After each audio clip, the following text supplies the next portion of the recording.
Bismillahirrahmanirrahim. Assalamu alaikum, hello and welcome to our 14th lecture on algebra. The course code is MTH376 and it's for Master of Mathematics students from ComSat's Institute of Information Technology Virtual Campus.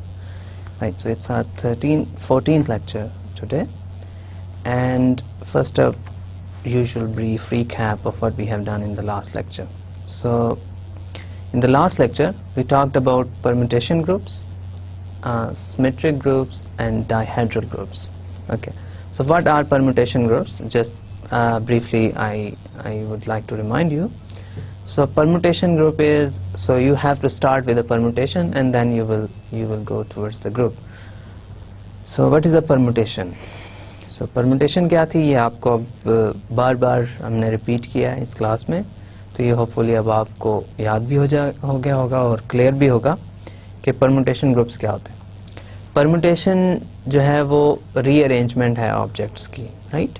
तो कोई से आप set लें, उसके objects को आप rearrange करें तो ये आपकी एक परमुटेशन बन जाएगी, राइट. सो परमुटेशन ग्रुप्स क्या हैं, आप एक सेट लें, उसकी तमाम परमुटेशंस को एक सेट लेट्स से एक सेट आपने लिया नंबर्स का 1 2 3, उसकी सारी परमुटेशंस बना लें आप. तो उसकी जितनी भी रीअरेंजमेंट्स आती हैं उनको आप एक सेट में रख दें, राइट. तो जब वो रीअरेंजमेंट्स जो उसकी परमुटेशंस हैं उसका आप एक सेट बनाएंगे, उस सेट के ऊपर अगर आप एक बाइनरी ऑपरेशन डिफाइन करें, तो ये हमने डिस्कस किया था बहुत डिटेल में कि परमुटेशंस जो हैं वो एक्चुअली फंक्शंस होते हैं और वो एक स्पेशल टाइप के फंक्शंस होते हैं और 1 1 ऑन 2 फंक्शंस होते हैं और उनकी डोमेन और रेंज एक ही सेट होता है, राइट. तो हम परमुटेशंस के ऊपर कंपोजिशन ऑफ फंक्शंस जो है उसको एक बाइनरी ऑपरेशन ले सकते हैं, क्योंकि परमुटेशंस भी फंक्शंस हैं तो परमुटेशंस की कंपोजिशन जो है उसकी सेंस बनती है फिर. तो उसके ऊपर हम बाइनरी ऑपरेशन डिफाइन करते हैं, कंपोजिशन ऑफ परमुटेशंस, राइट. तो हमने एक सेट लिया, उसके ऊपर एक बाइनरी ऑपरेशन डिफाइन कर दिया. अब हमने फिर ये चेक किया कि ये बाइनरी ऑपरेशन जो है ये उस सेट के ऊपर वेल डिफाइंड है, मतलब ये दो प्रॉपर्टीज जो हैं बाइनरी ऑपरेशन की वो सेटिस्फाई करता है. इसके सेट के कोई से दो एलिमेंट्स लें परमुटेशंस के सेट के, उनकी जब आप कंपोजिशन करते हैं तो वो भी उसी सेट में आता है, वो भी एक और परमुटेशन ही आती है, राइट. ओके, सो हमने ये कहा कि सेट ऑफ परमुटेशंस लें, उसके ऊपर बाइनरी ऑपरेशन आपका कंपोजिशन होगा. तो इन दोनों सेट भी है, बाइनरी ऑपरेशन भी है, तो ये तीन प्रॉपर्टीज भी सेटिस्फाई करेगा. मतलब कंपोजिशन ऑफ फंक्शन एसोसिएटिव भी होती है, आइडेंटिटी परमुटेशन भी एग्जिस्ट करती है और हर परमुटेशन का एक इनवर्स भी एग्जिस्ट करता है अंडर कंपोजिशन, राइट. तो ये एक ग्रुप बना था. फिर सिमेट्रिक ग्रुप को हमने, परमुटेशन ग्रुप को हमने सिमेट्रिक ग्रुप कह दिया. मेन डेफिनेशन जो हमने दी थी वो थी फाइनाइट सेट के लिए, राइट. तो अगर हमारे पास एक सेट है ए, उसमें फाइनाइटली मैनी एलिमेंट्स हैं, n एलिमेंट्स हैं, राइट. तो हम कहेंगे कि इसका जो ग्रुप ऑफ परमुटेशंस है ना उसको हम symmetric group of n letters कहते हैं, राइट.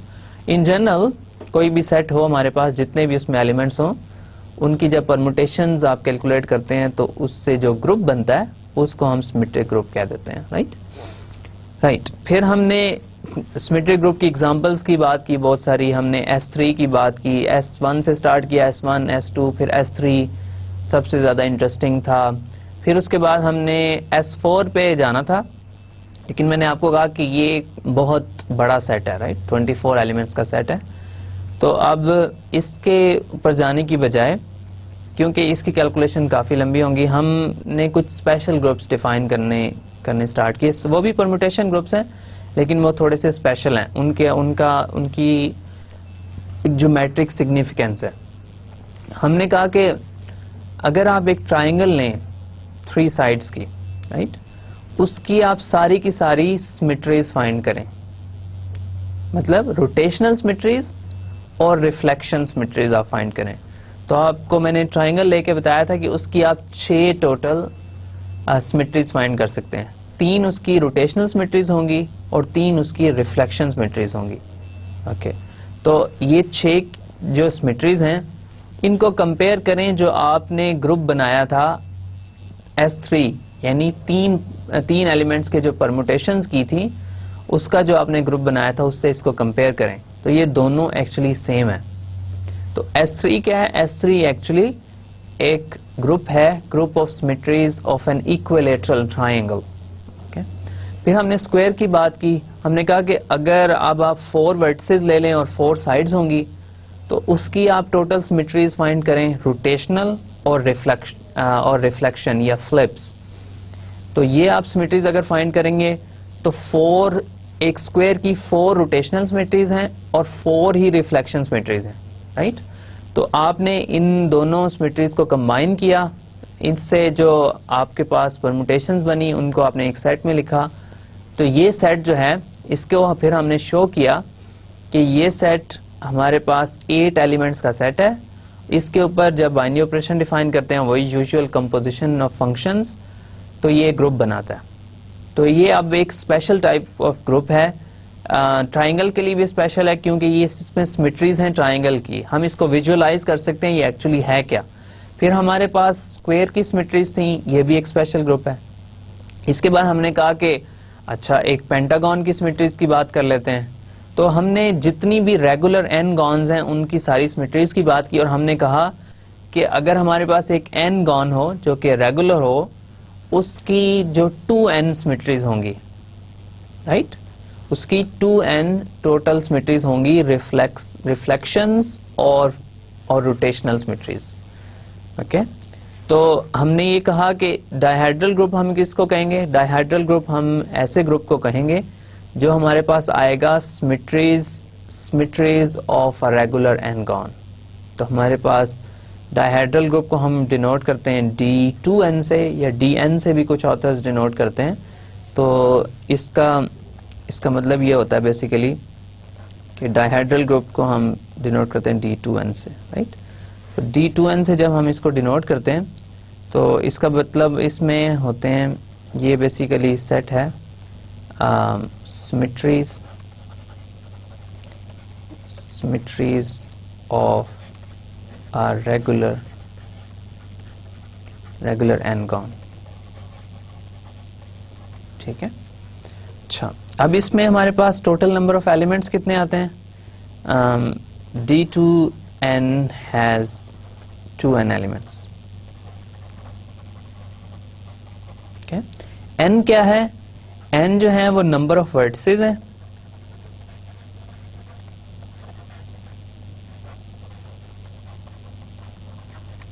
उस फिगर के वर्टिसेस, जो पॉइंट्स हैं जहां से वो एजेस उसके स्टार्ट हो रहे हैं, उनको वर्टिसेस कहते हैं, राइट। तो उसके n वर्टिसेस हैं और n ही उसके एजेस हैं, या n उसकी साइड्स हैं, ठीक है। और ये रेगुलर फिगर है तो इसकी सारी साइड्स की लेंथ सेम है और इनके अंदर जो एंगल्स हैं वो भी सेम है, राइट। जो डिफरेंट साइड्स आपस में एंगल बनाती हैं। ओके, सो आपके पास है group of symmetries D2n। Okay, so इसमें आपके पास 2n एलिमेंट्स हैं। ये क्या है? ये कोई रेगुलर n गॉन लें आप, उसकी सिमेट्रीज की अगर आप बात करेंगे तो उससे जो ग्रुप जनरेट होगा वो आपका D2n है, उसको हम डायहेड्रल ग्रुप कहेंगे, right. So in for example आपके पास अगर हो n इज इक्वल टू 3 तो आपके पास D2n, सो D6 जो है वो S3 के इक्वल है। S3 में क्या है? ये है symmetries is of an equilateral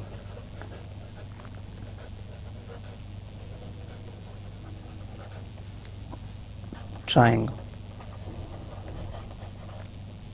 right? So equilateral triangle आपको पता है तीनों साइड्स इक्वल हैं और तीनों एंगल्स भी सेम हैं, right. So n is equal to 4 अगर लेंगे तो हमारे पास D8 आता है। D8 क्या है? symmetries of a square। Okay, square की बात हो रही है तो स्क्वायर एक रेगुलर 4 गॉन है, इक्विलेटरल ट्राइंगल एक रेगुलर 3 गॉन है। इसी तरह आप दूसरे एंड्स ले लें तो आपके पास इन जनरल D2N आ जाएगा, राइट। ये सारे के सारे हमारे पास डाइहाइड्रल ग्रुप है।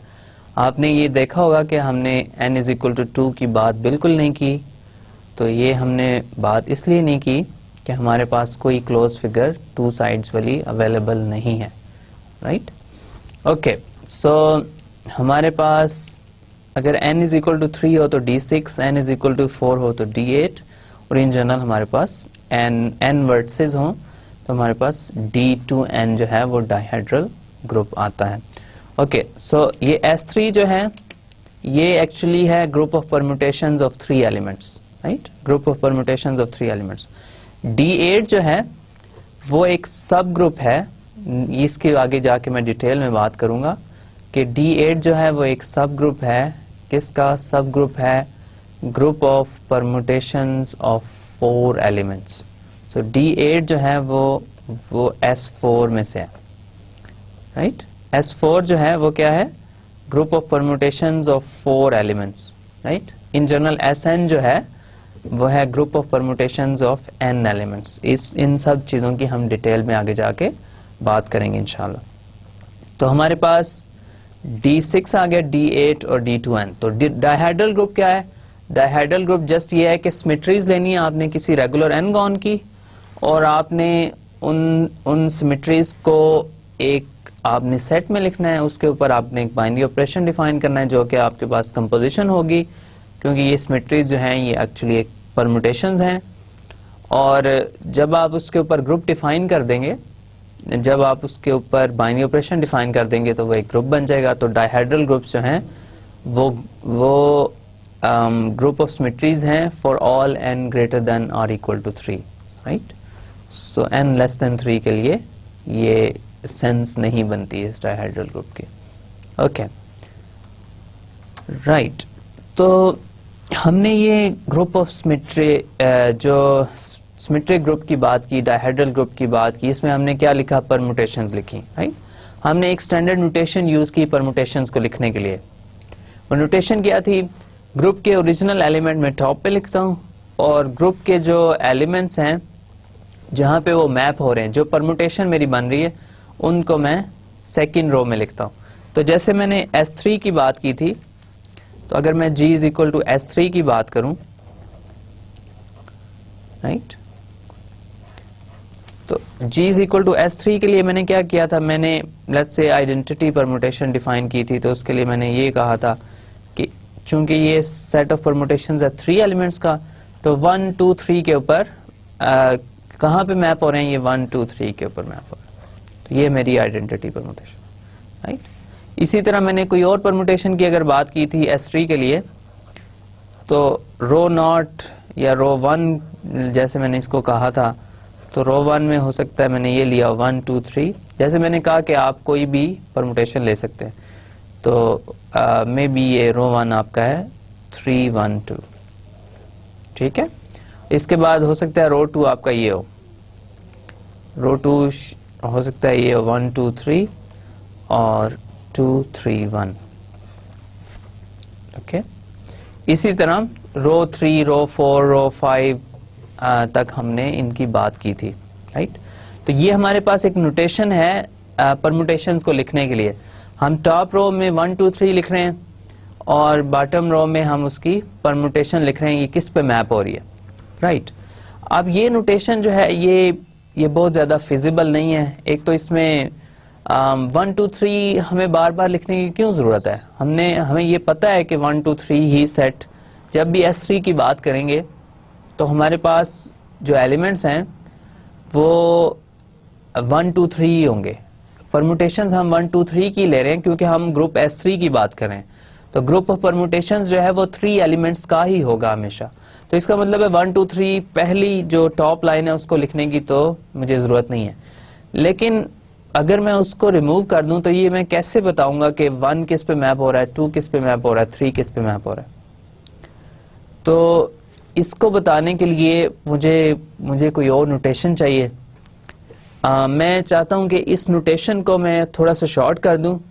ये पहला पर्पस है मेरा, जो मैं अभी नेक्स्ट करने जा रहा हूं उसमें एक ही मेरा पहला पर्पस है कि मैं इस नोटेशन को थोड़ा शॉर्ट कर दूं।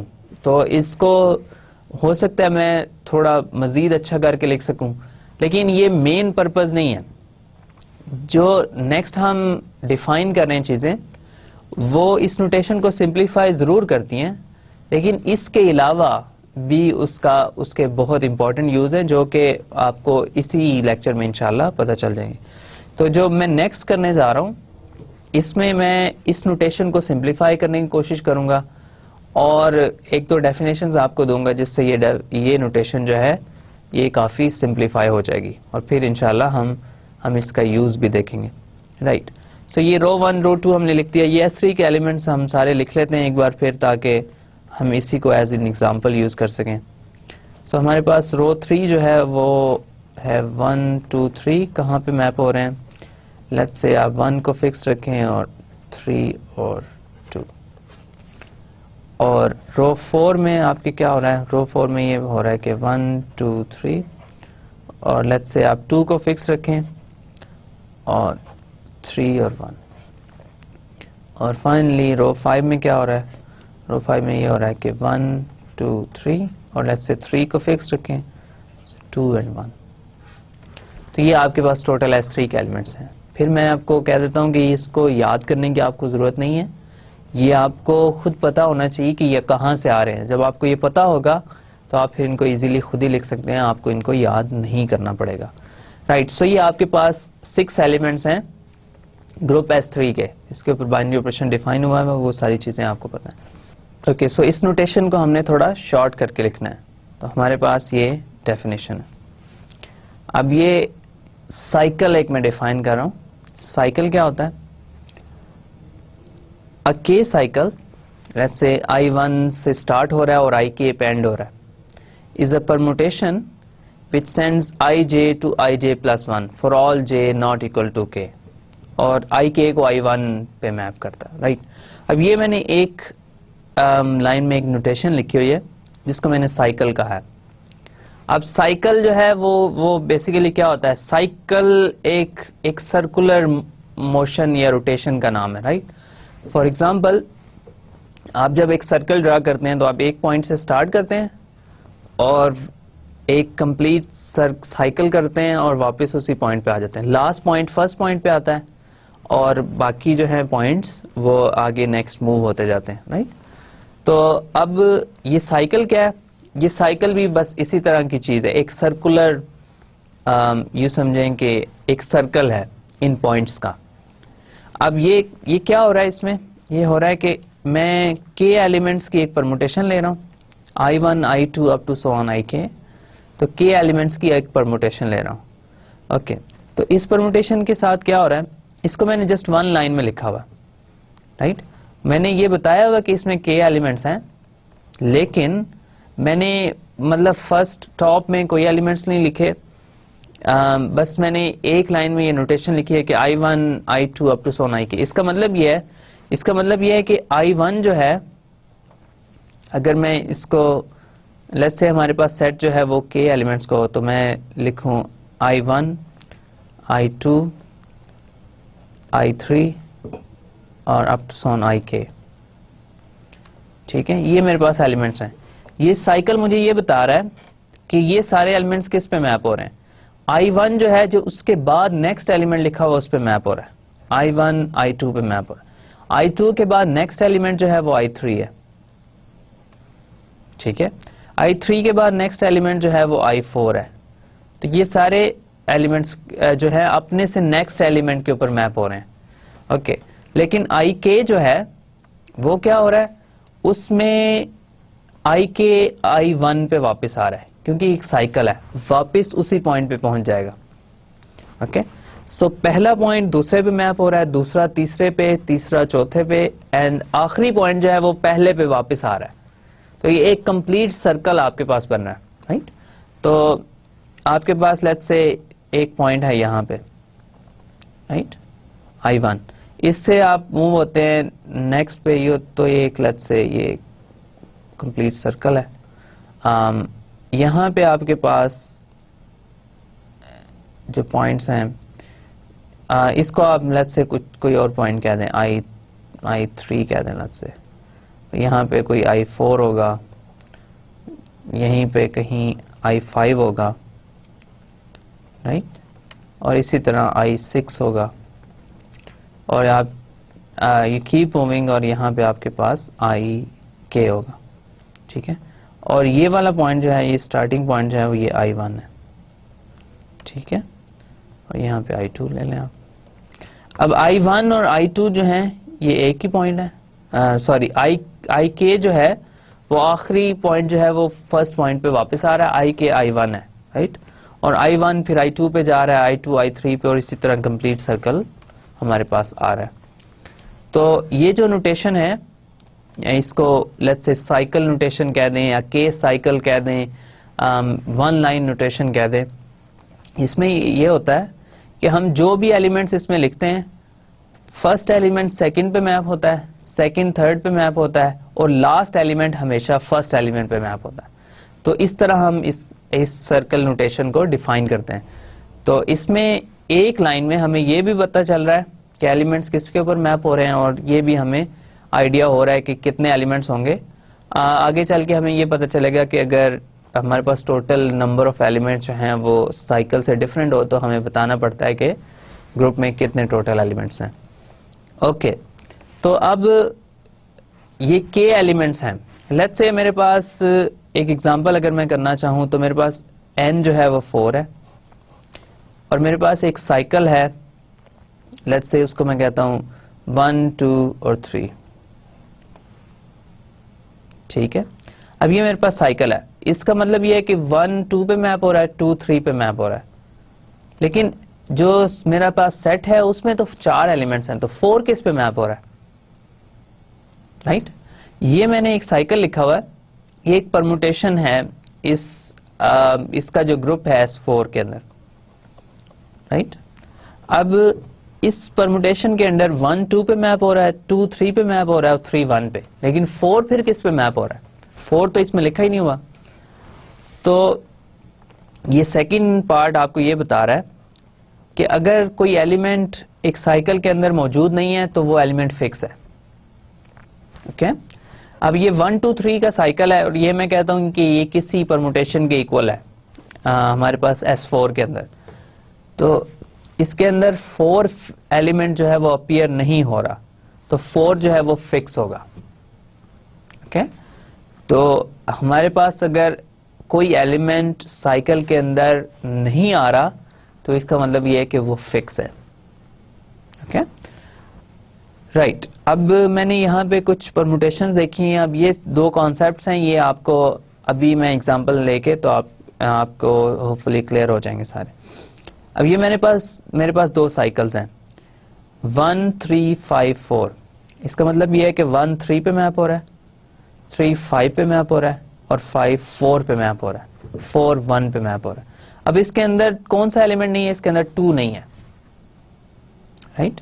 इसके अंदर एलिमेंट 2 मौजूद नहीं है। तो इसका ये मतलब हुआ कि हमारे पास 2 फिक्स है इस परमुटेशन के अंदर, ओके। सो जो एलिमेंट यहाँ पे अपीयर नहीं हो रहा वो फिक्स है, ओके। इसी तरह 2 1 5 एक साइकिल है, तो 2 1 पे मैप हो रहा है, 1 5 पे, और 5 वापस 2 पे मैप हो रहा है। तो 2 एलिमेंट्स इसमें अपीयर नहीं हो रहे, वो कौन से एलिमेंट्स हैं, वो है 3 और 4। ये दोनों एलिमेंट्स इस परमुटेशन के अंदर फिक्स हैं, ओके। सो अब हम ग्रुप S3 की बात करते हैं, और ग्रुप S3 में देखते हैं कि इस साइकिल नोटेशन का क्या मतलब है। सो अब हमारे पास जो ग्रुप है वो है G is equal to S3, right. So हमारे पास ग्रुप S3 की बात हो रही है। तो S3 में आपके पास अभी मैंने 6 एलिमेंट्स आपको लिख के दिखाए, वो कौन से एलिमेंट्स।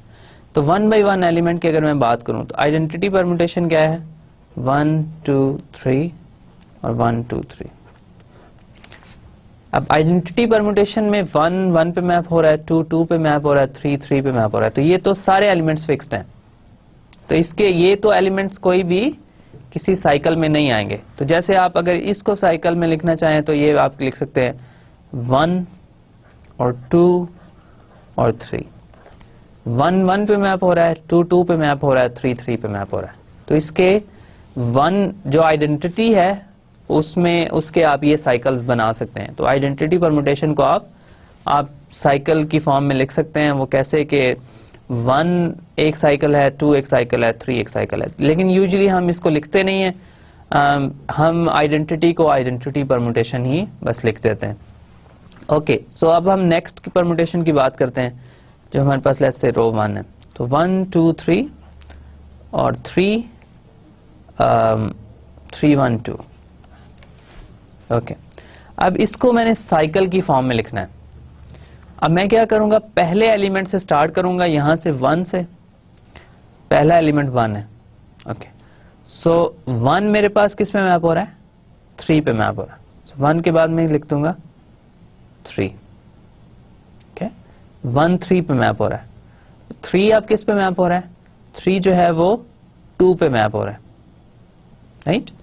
1 3 पे मैप हो रहा है, 3 उसके बाद 2 पे मैप हो रहा है, और 2 किसके ऊपर मैप हो रहा है, 2 1 के ऊपर वापस आ रहा है। तो ये हमारे पास जो परमुटेशन है रो 1, ये एक्चुअली एक साइकिल है। 1 3 पे जा रहा है और 3 2 पे जा रहा है। तो जो हमारे पास रोटेशंस होती हैं, ये आपके पास आपने देखा है कि 2 टाइप्स ऑफ सिमेट्रीज हैं हमारे पास S3 के अंदर इक्विलैटरल ट्रायंगल की, तो रोटेशन और रिफ्लेक्शंस। तो ये हमारे पास एक रोटेशन थी, तो ये आपके पास एक ऑलरेडी एक साइकिल, आपको काइंड ऑफ आइडिया होगा कि ये हमारे पास एक कंप्लीट साइकिल है। तो ये क्या है, इसमें 1 3 पे मैप हो रहा है, 3 2 पे मैप हो रहा है, और 2 वापस 1 पे आ रहा है। तो रो 1 को हम इस तरह भी लिख सकते हैं। इसी तरह अगर मैं रो 2 की बात करूं, तो रो 2 में मेरे पास ये एलिमेंट्स आ रहे हैं 1 2 3 और 2 3 1। ओके, अब ये साइकिल क्या बनेगा, इसमें फिर वही फर्स्ट एलिमेंट से स्टार्ट करूंगा। तो फर्स्ट एलिमेंट 1 जो है वो 2 पे मैप हो रहा है, 1 2 पे मैप हो रहा है, और 2 मेरे पास किस पे मैप हो रहा है, 2 मेरे पास 3 पे मैप हो रहा है, और 3 मेरे पास फाइनली 1 पे मैप हो रहा है। तो ये जो रो 2 है वो भी एक साइकिल है, 1 2 और 3। 1 2 पे मैप हो रहा है, 2 3 पे, और 3 वापस 1 पे आ रहा है,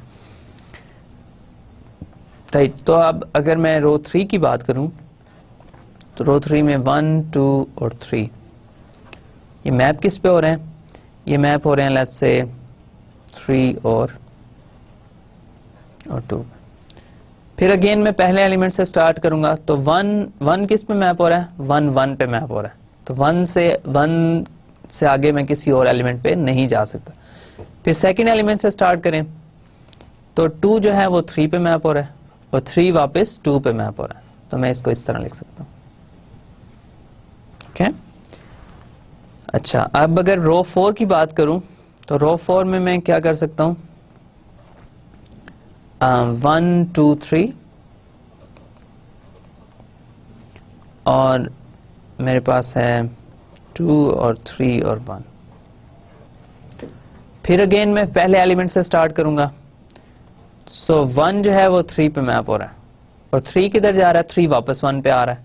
तो इसका मतलब है इससे आगे मैं किसी और एलिमेंट पे नहीं जा सकता। और 2 जो है वो 2 फिक्स्ड है, तो 2 से स्टार्ट करूंगा तो 2 पे मैप हो रहा है। ओके, अब अगर मैं फाइनली रो 5 की बात करूं S3 में, तो रो 5 में क्या आएगा, रो 5 में आएगा कि 1 2 3 और 3 फिक्स्ड है, 2 और 1।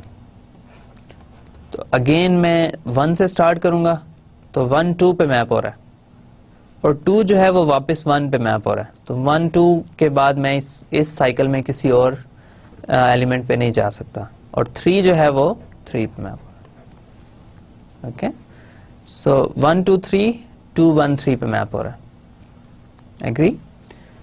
ओके, सो ये हमारे पास जो परमुटेशंस हैं वो हमारे पास आ गई हैं 6 परमुटेशंस टोटल। जो ग्रुप है हमारा उस S3 है। ओके, तो हमने S3 की सारी परमुटेशंस दी, उसको हमने एक साइकिल की फॉर्म में लिखा। तो सारी की सारी परमुटेशंस जो है S3 की, वो उनको हम एक साइक्लिक नोटेशन में लिख सकते हैं, राइट। तो इसका मतलब ये हुआ कि ये जो आप S3 की परमुटेशंस लिखते हैं, इनको अब आपको इस तरह 2 लाइन नोटेशन में लिखने की जरूरत नहीं है, बल्कि आपके पास S3 की जो परमुटेशंस हैं उसको आप इस तरह आप एक ग्रुप बना सकते हैं। ग्रुप क्या हो सकता है, एक आइडेंटिटी होगी, एक एलिमेंट 1 3 2 होगा, एक एलिमेंट 1 2 3 होगा, एक एलिमेंट, अब 1 जो है इसको मैं एक मिनट मैं एक्सप्लेन करता हूँ इसका अब मैं क्या मतलब ले रहा हूँ। और 1 2 राइट।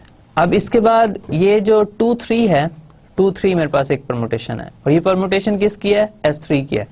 तो अगर मैं S3 के ऊपर इस परमुटेशन को डिफाइन करने की कोशिश करूंगा तो 2 जो है वो 3 पे मैप हो रहा है और 3 जो है वो 2 पे मैप हो रहा है। एक एलिमेंट इस परमुटेशन के अंदर अपीयर नहीं हो रहा तो वो एलिमेंट फिक्स्ड होता है। ओके, साइकिल के अंदर जो एलिमेंट अपीयर नहीं हो रहा वो एलिमेंट फिक्स होता है। ओके, जो एलिमेंट साइकिल के अंदर अपीयर नहीं हो रहा वो एलिमेंट फिक्स होता है। ओके, तो हमारे पास इस केस में 1 2 3 जो है वो 1 3 2 है और इसको जस्ट मैं 2 3 लिख सकता हूँ। इसी तरह ये 2 फिक्स्ड है, ये हमें ऑलरेडी इसी साइकिल से पता है। यहाँ पे 3 फिक्स्ड है, ये इसी साइकिल से पता है, इसलिए ये 2 1 और 3 ये हमें अलग से लिखने की जरूरत नहीं है। ये जरूर पॉसिबल है, ये आगे जाके हम एग्जाम्पल में देखेंगे कि एक परमुटेशन हो हमारे पास और उसको हम 2 डिफरेंट साइकिल्स के प्रोडक्ट की फॉर्म में लिख सकते हो। तो ये हम आगे जाके इंशाल्लाह इसको देखेंगे। ओके, तो ये हमारे पास हमने ग्रुप S3 लिया, उसके ऊपर हमने साइक्लिक नोटेशन को यूज करते हुए हमने S3 को साइक्लिक फॉर्म में लिख दिया। राइट, S3 को हमने साइक्लिक फॉर्म में लिख दिया। तो ये हमारे पास एक ग्रुप ऑफ परमुटेशन है S3 और ये उसके हमारे पास साइकिल्स की फॉर्म में हमारे पास ये ग्रुप आ गया। अब ठीक है, पहली नोटेशन भी कन्वीनियंट थी, लेकिन अगर आप इस नोटेशन को देखें, अब जो मैंने S3 की जो नई फॉर्म लिखी है उसके अंदर हमारे पास एटलीस्ट हमें एक एडवांटेज हो रहा है, वो ये कि हमें राइटिंग कम करनी पड़ रही है। राइट, हमारे पास एक शॉर्ट हैंड नोटेशन है, एलिमेंट्स को याद करने की जरूरत नहीं है। एलिमेंट्स हमें, जब हम एक एलिमेंट लिख देते हैं तो हमें पहले से ही पता होता है कि कौन सा एलिमेंट किस एलिमेंट पे ऊपर मैप हो रहा है। राइट, सो हम अगर कोई आपको कहे कि 1 3 2 S3 का एलिमेंट है तो ये कहाँ, इसकी कौन सी परमुटेशन है, तो आप ये कह सकते हैं कि इस परमुटेशन में 1 3 पे मैप हो रहा है, 3 2 पे और 2 1 पे। तो ये एक रोटेशनल सिमेट्री है इक्विलैटरल ट्राइंगल की। ओके, तो ये हमारे पास S3 को मैंने साइक्लिक फॉर्म में लिख दिया। अब इसी नोटेशन को थोड़ा सा आगे जनरलाइज करने के लिए, अगर मेरे पास एक हो ग्रुप S4 सॉरी, तो अब हमारे पास सेट जो है वो है, उसमें 4 एलिमेंट्स हैं, 1 2 3 और 4। ओके, अब हमारे पास एक परमुटेशन मैं लेट्स से लेता हूं इसके अंदर, तो लेट्स से इसको कोई रो कह दें, रो I, कोई एक परमुटेशन है। अब उसको मैं कैसे डिफाइन करना, 1 2 3 4 और इसको मैं लेट्स से लिखता हूं 2 और 1 और 4 और 3। ये आप चेक कर सकते हैं कि ये रो जो मैंने लिखा है ये एक परमुटेशन है S4 के अंदर और ये एलिमेंट S4 का, ये खुद से नहीं लिखा गया, ये एक्चुअल में एक परमुटेशन है S4 की। राइट, अब इसको अगर मैंने साइकिल की फॉर्म में लिखना हो तो कैसे लिखूंगा, फिर वही कॉन्सेप्ट है कि पहले एलिमेंट से स्टार्ट करें, 1 2 पे मैप हो रहा है और 2 1 पे मैप हो रहा है, तो इसको मुझे यहाँ स्टॉप करना पड़ेगा इस साइकिल को। तो 1 2 पे मैप हो रहा है, 2 1 पे वापस आ चुका है, तो इससे आगे मैं यहाँ से किसी एलिमेंट पे नहीं जा सकता। तो अब अगर मैं नेक्स्ट इसका एलिमेंट लूं 3, तो 3 जो है मेरे पास एलिमेंट्स वो 4 पे मैप हो रहा है और 4 जो है वो 3 पे मैप हो रहा है, तो ये एक और साइकिल आ जाएगा।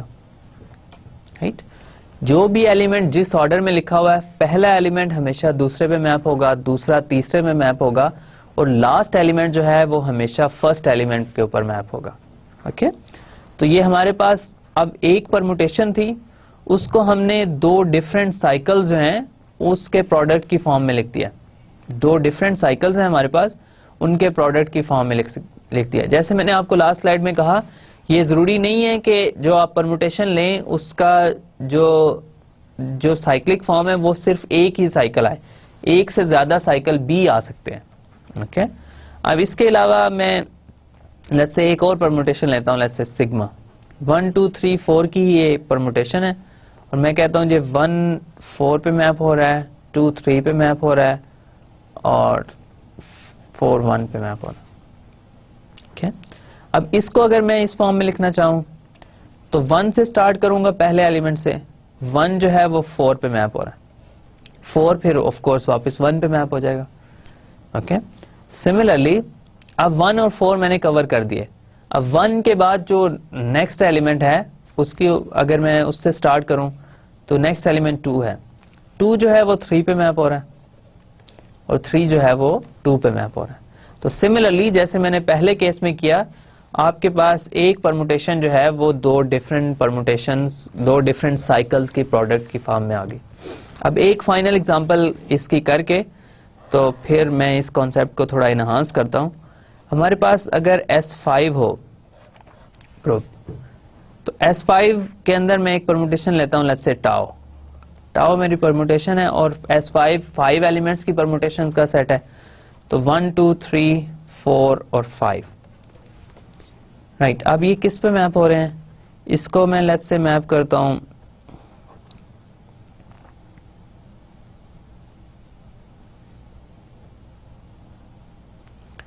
ओके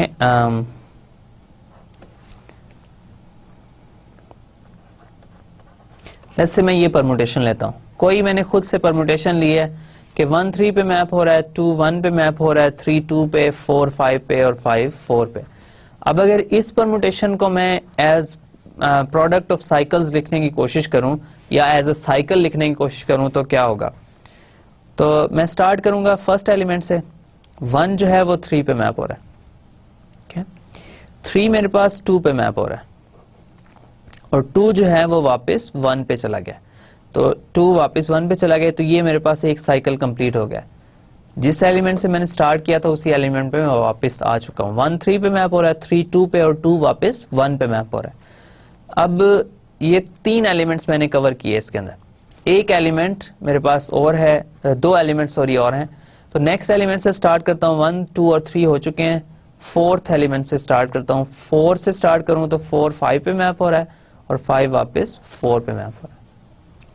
तो अब मैंने एक परमुटेशन ली टाओ, उसके अंदर 5 एलिमेंट्स थे। अब मैंने S4 में बात की तो मेरे पास जो प्रोडक्ट आई वो आपने देखा कि जो साइकिल्स थे वो 2 2 के थे। तो इस कंफ्यूजन को रिमूव करने के लिए कि ये जरूरी नहीं है कि साइकिल जो हैं वो सेम साइज के हों, साइकिल जो है वो डिफरेंट साइज के भी हो सकते हैं। अब टाओ जो है उस परमुटेशन ली, उसके मैंने 2 साइकिल्स बनाए। अब एक साइकिल जो है उसकी लेट्स से उसमें 3 एलिमेंट्स हैं और दूसरा साइकिल जो है उसमें 2 एलिमेंट्स हैं। राइट, सो साइक्लिक नोटेशन में हर एलिमेंट लिखा जा सकता है, किसी भी कोई भी परमुटेशन जो है उसको आप साइक्लिक नोटेशन में लिख सकते हैं, लेकिन ये क्लियर नहीं है अभी तक कि कितने साइकिल्स आएंगे और हमारे पास किस तरह के साइकिल्स आएंगे। राइट, लेकिन हम लिख जरूर सकते हैं हर परमुटेशन को।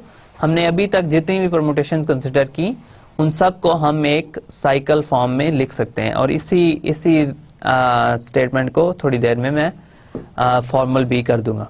राइट, सो होपफुली ये आपको क्लियर हो गया होगा कि साइकिल और साइक्लिक नोटेशन की नोटेशन मैं कैसे कर रहा हूँ और इसको कैसे लिखा जा रहा है। अभी मैं कुछ देर में आपको D8 की एक एग्जांपल भी करके दिखा दूंगा।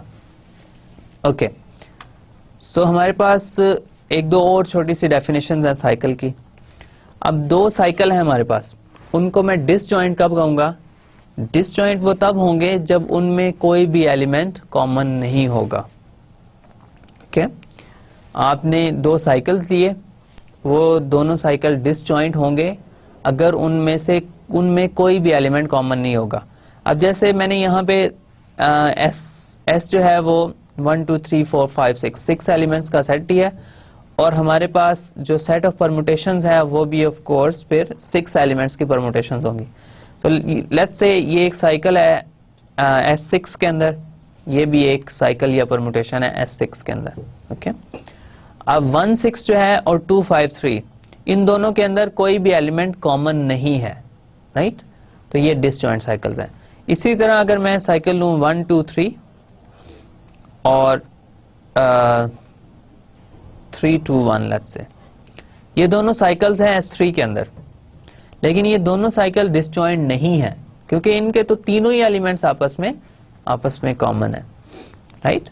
तो इसी तरह आपके पास 1 2 और 2 3 दो साइकिल्स हैं S3 के अंदर। अब ये दोनों साइकिल्स भी डिसजॉइंट नहीं है क्योंकि 2 जो एक एलिमेंट है वो दोनों साइकिल्स के अंदर मौजूद है। तो अगर आप S3 की बात करेंगे तो S3 के अंदर शायद S3 के अंदर डेफिनेटली कोई भी डिसजॉइंट साइकिल्स मौजूद नहीं है, लेकिन S6 के अंदर ये दो साइकिल्स जो हमने लिए हैं ये डिसजॉइंट साइकिल्स हैं, ओके।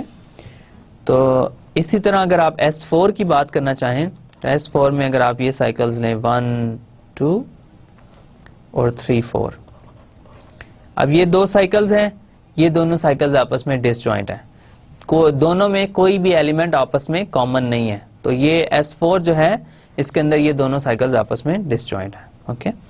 अब इसमें बहुत इंपॉर्टेंट रिजल्ट है जिसको हमने मैंने आपको आइडिया दे दिया है कि आपके पास कोई भी परमुटेशन आप लेंगे उसको आप प्रोडक्ट ऑफ साइकिल्स लिख सकते हैं, राइट। कोई भी आप परमुटेशन लेंगे उसको प्रोडक्ट ऑफ साइकिल्स लिख सकते हैं। तो इसी को हमने जनरलाइज किया है। हम कोई परमुटेशन लें रो किसी भी फाइनाइट सेट S की, ओके, S एक फाइनाइट सेट है, तो उसको हम प्रोडक्ट ऑफ डिसजॉइंट साइकिल्स लिख सकते हैं। ये आपके पास एक थ्योरम है कि हर परमुटेशन जो है, हर परमुटेशन को आप प्रोडक्ट ऑफ डिसजॉइंट साइकिल्स लिख सकते हैं। इस थ्योरम को मैं प्रूफ नहीं करूंगा, लेकिन इसकी एग्जांपल एक मैं ऑलरेडी दे चुका हूं आपको कि S3 के केस में ये थ्योरम जो है वो डेफिनेटली ट्रू है कि S3 से हमने स्टार्ट किया तो हमने साइकिल्स जो भी परमुटेशन ली उसको हमने as a product of cycles लिख लिया, राइट। और आपने ये देखा कि वो सारे जो हैं वो डिसजॉइंट साइकिल्स थे, ओके। अब एक एग्जांपल हम और कर लेते हैं और फिर इंशाल्लाह हम आगे इसको कंटिन्यू करेंगे। तो अब हमारे पास हर परमुटेशन जो है किसी भी फाइनाइट सेट S की प्रोडक्ट ऑफ डिसजॉइंट साइकिल्स की फॉर्म में लिखी जा सकती है। अच्छा, तो अगर हम ग्रुप लें, हमारे पास D8 है, राइट। D8 जो है हमारे पास डेफिनेटली फाइनाइट ग्रुप है, ओके। ये ग्रुप है परमुटेशंस का किसी स्क्वायर की, ओके। तो हमारे पास D8 में कौन से एलिमेंट्स हैं? D8 में हमारे पास ये एलिमेंट्स हैं। अब इसमें एक अगर आप थ्योरम में एक वर्ड यहाँ पे यूज हो रहा है डिसजॉइंट साइकिल्स, हमें दो चीजें मिल रही हैं इस थ्योरम में। एक चीज तो ये है कि हर परमुटेशन को आप साइकिल्स की फॉर्म में लिख सकते हैं, हर परमुटेशन को साइकिल्स की फॉर्म में लिख सकते हैं। और इसके अलावा वो जो साइकिल्स हैं, अगर एक से ज्यादा साइकिल की फॉर्म में लिखेंगे तो दोनों साइकिल में आपस में कोई भी एलिमेंट कॉमन नहीं होगा, ओके। तो अगर आप किसी परमुटेशन की बात करते हैं तो अगर परमुटेशन रो को आप साइकिल्स की फॉर्म में लिखते हैं और आपके पास, जैसे अभी मैंने आपको 2-3 एग्जांपल्स करके दिखाई, तो आपके पास एक से ज्यादा साइकिल्स की फॉर्म में आ रही हैं, तो साइकिल जो हैं उनके दरमियान में कोई भी एलिमेंट कॉमन नहीं होगा, वो डिसजॉइंट साइकिल्स होंगे, ओके। तो आइडेंटिटी परमुटेशन को हम एज इट इज लेते हैं, लेकिन फिर भी मैं आपको, अगर आप करना चाहें तो 1 2 3 4, इसको हम 1 और 2 और 3 और 4 इस साइकिल्स की फॉर्म में लिख सकते हैं। फर्स्ट एलिमेंट से स्टार्ट करेंगे, फर्स्ट एलिमेंट 1 पे मैप हो रहा है तो यहीं ये साइकिल फिनिश हो जाएगा। फिर सेकंड एलिमेंट से स्टार्ट करेंगे तो 2 पे मैप हो रहा है, यहाँ पे ये साइकिल भी फिनिश हो जाएगा। इसी तरह 3 पे मैप हो रहा है और 4 पे मैप हो रहा है। तो सारे एलिमेंट्स फिक्स्ड हैं। आइडेंटिटी को हम एज आइडेंटिटी ही लेते हैं, लेकिन अगर आप साइक्लिंग नोटेशन में लिखना चाहें तो ये नोटेशन बनती है और सारे साइकिल्स आपस में डिसजॉइंट हैं, ओके, राइट। अब इसके बाद अगर मैं रो नॉट की बात करूं या रो 1 अगर इसको कहा है हमने, तो वो लेट्स से है 1 2 3 4 और 4 1 2 और 3, ओके। अब ये हमारे पास एक परमुटेशन है, रोटेशनल सिमेट्री है स्क्वायर की, ओके। तो हमारे पास 1 2 3 4 का अगर मैं साइक्लिक फॉर्म में लिखना चाहूँ, पहले एलिमेंट से स्टार्ट करूंगा। 1 जो है वो किस पे मैप हो रहा है, 4 पे। 1 के बाद 4 आएगा। 4 अब किस पे मैप हो रहा है, 4 3 पे मैप हो रहा है, तो 4 के बाद 3 आएगा। और 3 अब किस पे मैप हो रहा है, 3 जो है वो 2 पे मैप हो रहा है, तो 3 के बाद 2 आएगा। ओके, अब इसमें क्लियर है कि पहला एलिमेंट दूसरे पे मैप हो रहा है, दूसरा तीसरे पे, तीसरा चौथे पे, और चौथा जो है वो फाइनल एलिमेंट है, तो फाइनल एलिमेंट वापस ओरिजिनल स्टार्टिंग पॉइंट पे वापस आ रहा है, तो ये एक साइकिल बन रहा है। ओके, तो ये हमारे पास ये जो परमुटेशन थी 1 2 3 4 ये एक्चुअली इक्वल है 1 4 3 2 के। ओके, अब इसके बाद अगर मैं बात करूं रो 2 की इसी सेट में, तो रो 2 हमारे पास है 1 2 3 और 4। तो 1 2 3 4 किस पे मैप हो रहा है, ये मैप हो रहा है 3 4 1 और 2 पे, राइट। अब ये हमारे पास अगेन एक परमुटेशन है D8 में से। इसकी अगर मैं साइक्लिक नोटेशन लिखना चाहूं तो कैसे लिखूंगा, फिर मैं पहले एलिमेंट से स्टार्ट करूंगा 1 से। 1 हमारे पास 3 पे मैप हो रहा है। अब 3 को चेक करूंगा, 3 किस पे मैप हो रहा है, 3 1 पे मैप हो रहा है। ओके, 1 3 पे मैप हो रहा है और 3 जो है वो वापस 1 पे मैप हो रहा है। ओके, सो ये हमारे पास एक साइकिल आ गया। अब हमने नेक्स्ट साइकिल की बात करनी है, तो अब 1 और 3 कवर हो गए हैं। अब नेक्स्ट एलिमेंट कौन सा मिसिंग है, 2 मिसिंग है। 2 से स्टार्ट करते हैं। 2 4 पे मैप हो रहा है और 4 जो है वो 2 पे मैप हो रहा है, तो ये हमारे पास दो साइकिल्स की प्रोडक्ट की फॉर्म में आया। अब इन दोनों साइकिल्स को आप क्लियरली देख सकते हैं, इन दोनों में कोई भी एलिमेंट कॉमन नहीं है। ये एक प्रोडक्ट जो है ये डिसजॉइंट साइकिल्स की प्रोडक्ट है। ओके, अब इसके बाद हमारे पास रो 3 की अगर आप बात करना चाहें, तो रो 3 है 1 2 3 4 और हमारे पास आ जाएगा 2 3 4 1। ओके, अब ये कैसे हमारे पास साइक्लिक फॉर्म में आएगा, 1 जो है वो 2 पे मैप हो रहा है, 2 हमारे पास 3 पे मैप हो रहा है और 3 जो है वो 4 पे मैप हो रहा है और 4 फाइनली 1 पे मैप हो रहा है। तो ये हमारे पास रो 3 जो है ये परमुटेशन है 1 2 3 और 4। ओके, अब हमारे पास एक फॉर्म आ गई इसकी। अच्छा, अब इसमें 4 मजीद परमुटेशंस मिसिंग हैं, उसको भी करके मैं आपको बता देता हूं और फिर हम इंशाल्लाह इसके बाद थोड़ा आगे चलेंगे। ओके, सो एग्जांपल्स के ही सेक्शन में हम इसी को कंटिन्यू करते हैं। अब हमारे पास है नेक्स्ट परमुटेशन, अगर हमने शायद इसको कोई नाम दिया होगा, मे बी इसका नाम लेट्स से μ1 है, जो भी नाम है, हम किसी ऑर्डर में नहीं लिख रहे, सारे एलिमेंट्स हम कंसिडर करेंगे, लेकिन हो सकता है उनका ऑर्डर डिफरेंट हो। 1 2 3 4 मैं ले रहा हूं, तो ये एक अब रिफ्लेक्शन सिमेट्री है या फ्लिप है, तो इसके अंदर लेट्स से मैं पहले स्टार्ट करता हूं 1 2 3 4, तो 2 और 3 को अगर आप आपस में इंटरचेंज कर दें और 4 और 1 को आपस में इंटरचेंज कर दें। ओके, तो ये आपके पास एक परमुटेशन है, डेफिनेटली ये एक परमुटेशन है जो D8 है ग्रुप उसमें। ओके, तो अब इसकी अगर साइक्लिक नोटेशन बनानी हो तो 1 से स्टार्ट करूंगा पहले एलिमेंट से। 1 4 पे मैप हो रहा है, 4 वापस 1 पे मैप हो रहा है।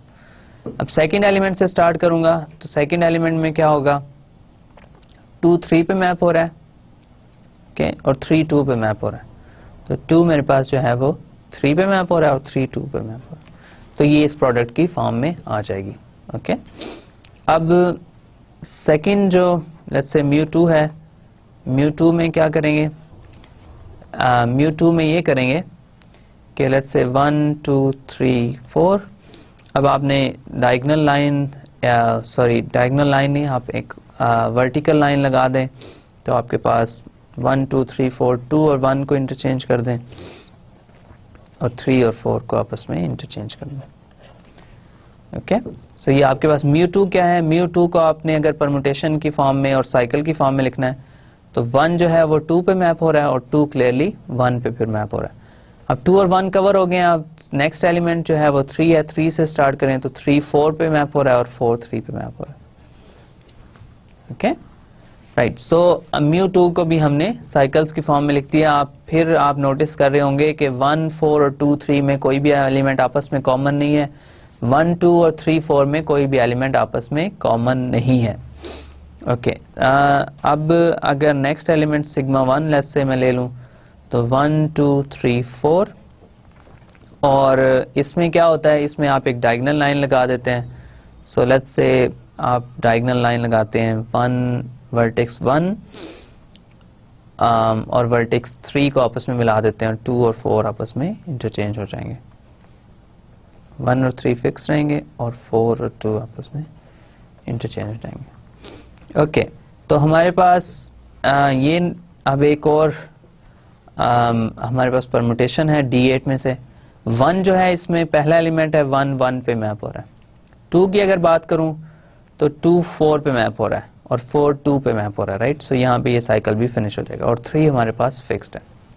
ओके सो इसको अगर मैं शॉर्ट फॉर्म में लिखूं तो ये जस्ट 2 4 है, 1 और 3 फिक्स है। जो भी एलिमेंट साइकिल में अपीयर नहीं हो रहे वो फिक्स होते हैं, जो भी एलिमेंट साइकिल में अपीयर नहीं हो रहे वो फिक्स एलिमेंट्स होते हैं।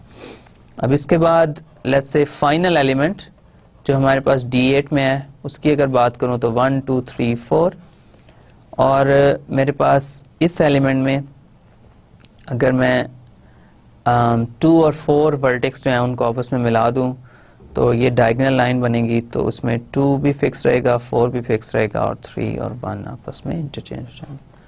अब अगेन पहले एलिमेंट से स्टार्ट करूंगा तो 1 3 पे मैप हो रहा है, 3 1 पे मैप हो रहा है। इसी तरह फिर 2 की अगर बात करूंगा तो 2 जो है वो 2 पे मैप हो रहा है और 4 जो है वो 4 पे मैप हो रहा है। ओके सो हमारे पास ये सारा इक्वल है 1 3 के। तो जो भी एलिमेंट अगेन साइकिल में नहीं अपीयर हो रहा वो एलिमेंट फिक्स होगा।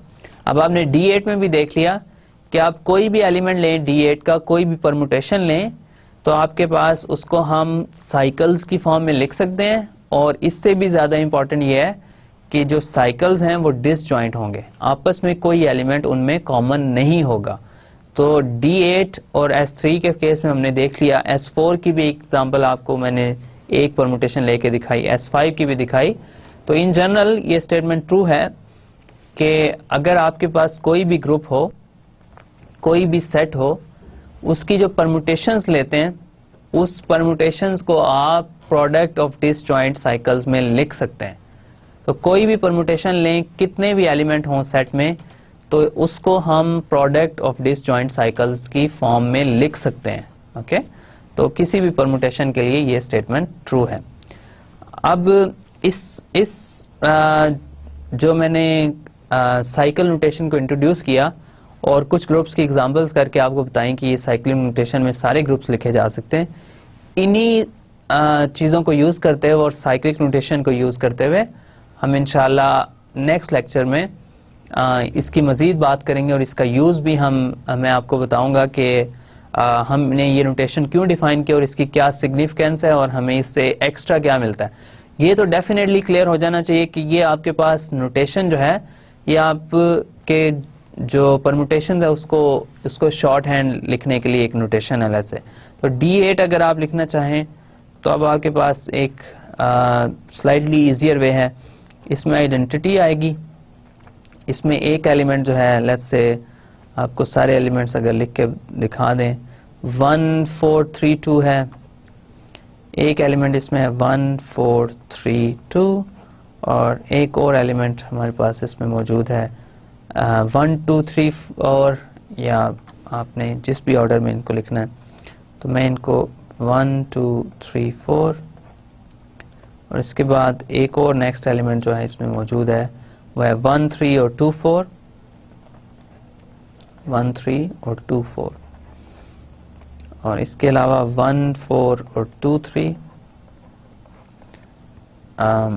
1 2 और 3 4,